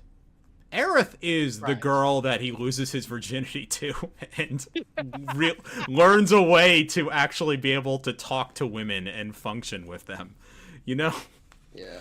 The dynamic is core, and Tifa and Aerith together, it works as a, you know, it's a triad. This is a three-way, not a love triangle. These two characters, Tifa and Aerith, bring things out of each other as a thing, so it's hard to separate them. It's hard to split them up.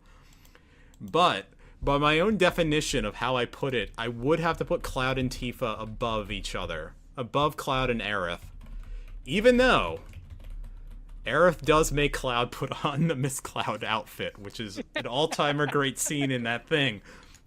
But of course, we all know that Cloud's true love of his life is Sephiroth. And you know what? When you look at it that way, when you break down the 3 women and 1 guy in Cloud's life, fuck, marry, kill, Tifa, Sephiroth, and Aerith, it all fits together.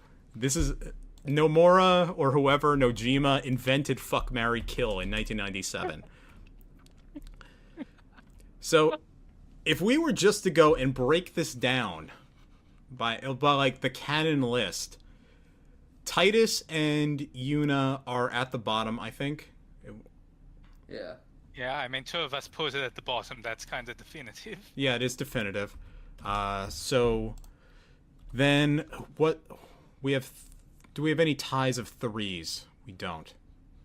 I don't think we have any further ties at this point. All right, so No, it doesn't look like. Do we have any ties at 2? This is unsolvable at this point, isn't it? This entire exercise doesn't work. Yeah. All right. We have to. Look, in order for us to wrap this up, we have to just do basically a vote. So. I mean, I think I can figure this out because. Okay. Like Blue, you're the only one who puts Zidane and Garnet at the bottom. So even with everyone else having like a 1, a 2, and a 3, this is 1, 2, and 4. So that's 3rd place. Okay, and so then, Zidane and Garnet is 3 then. Yeah. Okay. And then what's left of the Cloud ones, and 2 of us put Tifa above Aerith. So that's it. I think that's Tifa first, Aerith second. Okay, all right. Yeah, So it was close though. it was very close. It was close. All right, so it was really close. Like, I will you trust. could make strong arguments either way. I will trust the computational skills of the computer scientist in the chat here, and that means we have our list. Then we've completed it. This is the canon list, which I will now read out from bottom to top. So. The worst romance in Final Fantasy is Dirge Cerberus Vincent times Shulk. You should be fucking ashamed of yourselves for doing that. Like, the 1,000-year-old dragon meme, it's that bullshit. Except even the guy is... Does Final Fantasy 12 not have a single romance in it? Not really. I can't... Not one that's explicitly canon. Like, no. I mean, Ash... Like, yeah, there's Ash and Rassler, but Rassler dies in the opening cutscene. There's Ash and Balthier have some good scenes together, but Ash also has basically scenes with Vaughn and Bosch as well. Yeah, and also everyone might think Balthier and Balthier and Fran, their names are too close. God fucking damn it. Balthier and Fran are a thing, but like, it's mostly just innuendo and jokes. It's not a romance. No, they're not. They're basically completely platonic by the text. Yeah. It's just that he's a Playboy character and he just happens to have a living Playboy bunny as his Chewbacca, but you know. Yeah, like at best they're friends with benefits. Yeah, so 12 does not really have a romance. I do, honestly. Does number 1 have one with the princess or some shit? Like, what's princess?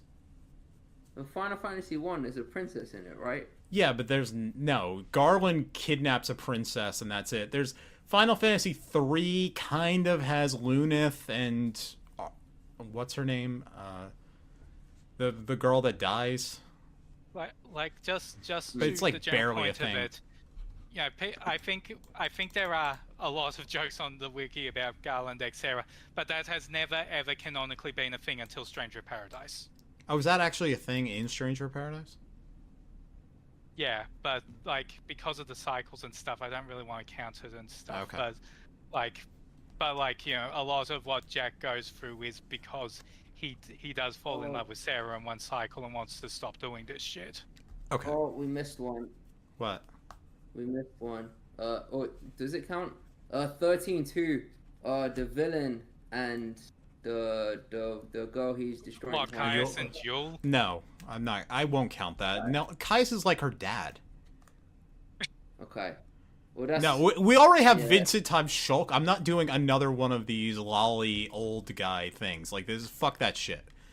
I've already pissed off enough at Vincent and Shulk. It was one of the worst parts of this entire series. Terrible. That one's pretty awful. Okay, no, right. I'm just trying to think of if there's any we've missed. I'm sure there are in, like... Nothing in 2? No, not... I mean, I'm not really... There's nothing to say about the early NES ones. It's like Cecil times Rosa. Yeah, like there's almost no development of anything in character-wise in 2. And I don't know what's in Final Fantasy Dimensions, and honestly, I can't remember if there's a romance in Final Fantasy Mobius anymore. I don't think there is. I don't think so. There's very, very good romances in Bravely Default, but we don't count that game anymore.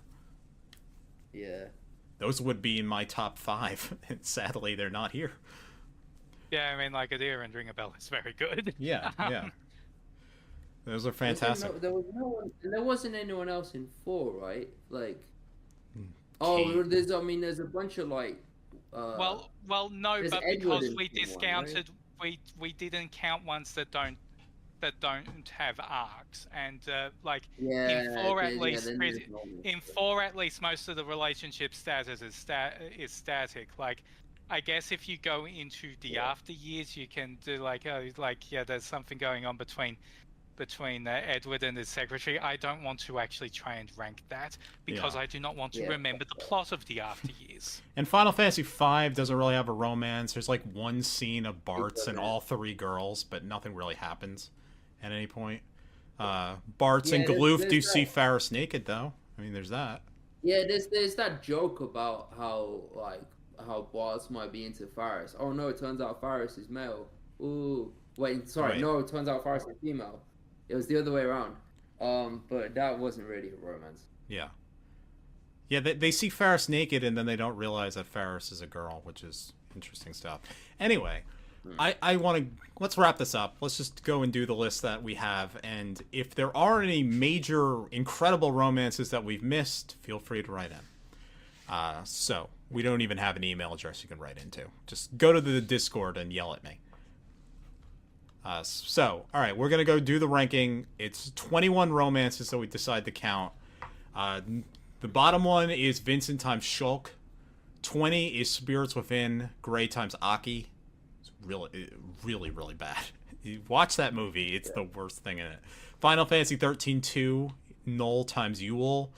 18 is Machina times Rem. 17 is Cecil times Rosa.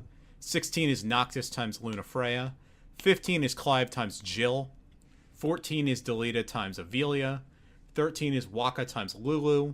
12 is Locke times Celis. 11 is Rhine times Gaia. 10 is Steiner times Beatrix. 9 is Delita times Ramza. 8 is Fang times Vanille. 7 is Squall times Renoa. 6 is Sephiroth times Cloud, which is frankly ranked too low. 5 is Zack times Aerith. 4 is Titus times Yuna. 3 is Zidane times Garnet. 2 is Cloud times Aerith.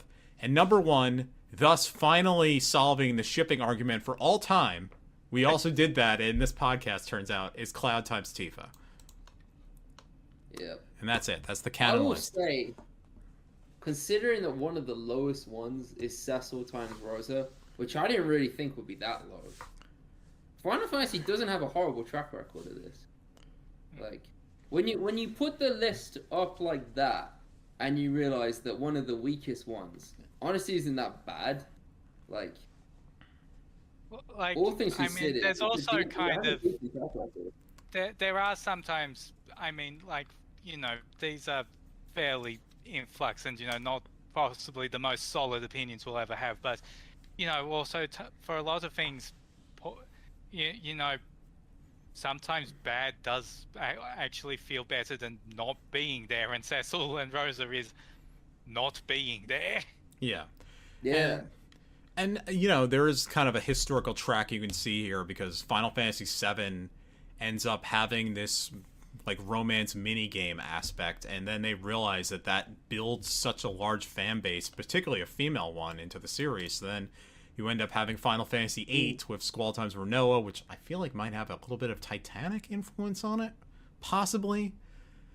Then with the big song and the big romance focus. Excuse me. Then after that, you end up making that like a major theme of the next few games: Final Fantasy IX, Final Fantasy X. So you end up with like this cycle of four, of probably the series at the height of its powers, having romance as a major focus. Because there wasn't a single one. And then, yeah, Final Fantasy XII just... I mean, I think Final Fantasy XII had its focus in other places and does really interesting stuff. Yeah. And I would have liked more Balthier times Ash.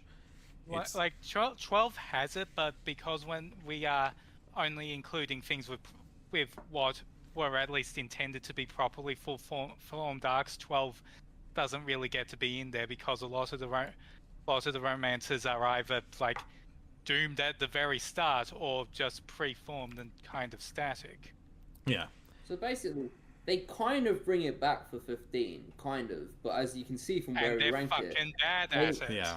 And they didn't do a good job at all. Yeah, they've actually been worse in modern times than they have been on the PlayStation 1 in terms of writing female characters. It's really disappointing. It's very disappointing. Like, I think Clive and Jill is worse than Noctis and Lunafreya. They're actually getting worse at it as time goes by too. Like the best written female character in Final Fantasy 15 was still not very good. Right? Yeah. Like, Aranea is not that good. You know. Which one's Aranea again? SomeHighwind.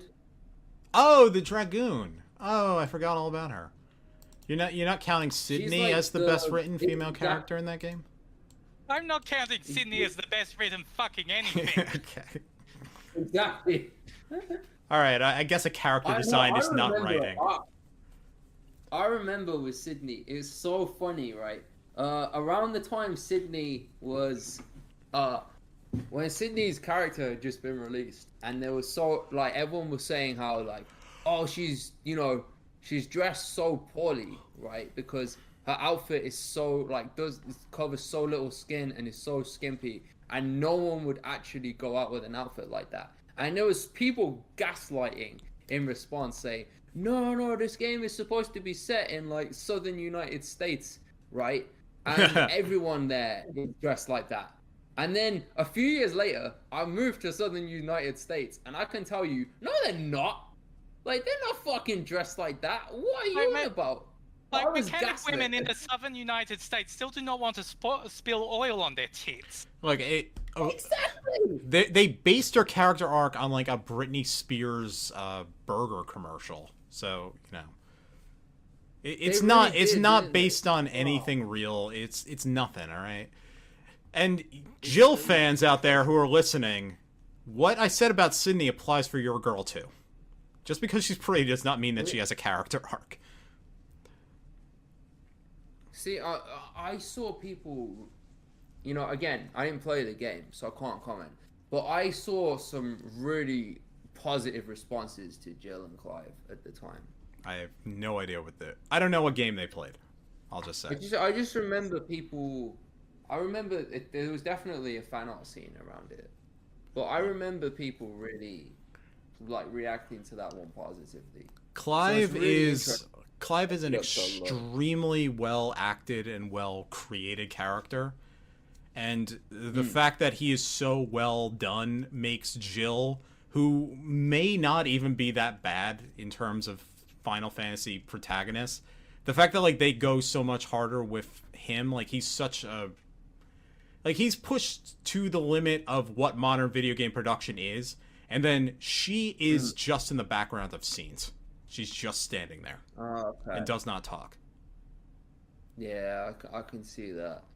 But Like, Is it the thing really is, lower than Waka and Rimmy? I mean, I've been fairly insistent that I think Jill got more development than Luna Freya, but you know, Jill and Luna Freya are both kind of like the epitome of scene missing. Yep. Jill manages to fucking disappear from scenes in the middle of her arc where she actually should be involved. And Luna Freya, you're waiting the entire game for her to do something story-wise, and in the movie Yeah, and too. then she gets stabbed. Yeah, she gets fridged. It is literally a fridging plot trope. Which, I mean, yeah, it's functional. Like, you feel betrayed and horrified, and emotions are brought out by it, which is why I honestly would probably rank it a little bit higher than many of these other ones. But yeah, the but Luna Freya the just thing isn't is, a person I didn't now. feel betrayed and horrified by Arden. I felt betrayed and horrified by Tabata. Okay. Yeah, what is the Final Fantasy 16 director up to these days? Anyway, now that Final Fantasy 15, sorry, what's he up to these days? I think he was making like a AI game or something. Yes, something involving AI. I don't fucking know if that's ever going to come to fruition. At this point, probably not. I mean, you could be making a Wonder Woman game for a decade and then be told one day that your job is gone. So, what the heck is he up to? The Pegasus Dream Tour is the last game he had made. It was for iOS and Android. Yeah, maybe he should have kept his job at Square Enix, actually, in retrospect. He could be making Final Fantasy 17 right now. So, anyway, I think that concludes our talk about romance in Final Fantasy. And if you disagree about any of this, please throw a brick through the nearest window. I will get the message. I'm just like, I'll be honest, I'm surprised that I was the only one that ranks on Zidane and Garnet that high. Like, I really, really love that one. It is really, really well done. As I mentioned previously, there are scenes in that romance that are probably the most iconic out of any of them. But Cloud, I think Remake and Rebirth just kind of push Final Fantasy VII to another level here. That is fair. Yeah. So I wonder if, you know, we still don't have any details about Final Fantasy IX Remake, like what that's going to look like. Is that even going to happen? We really can't talk about it. I mean, it's been rumored it so was heavily.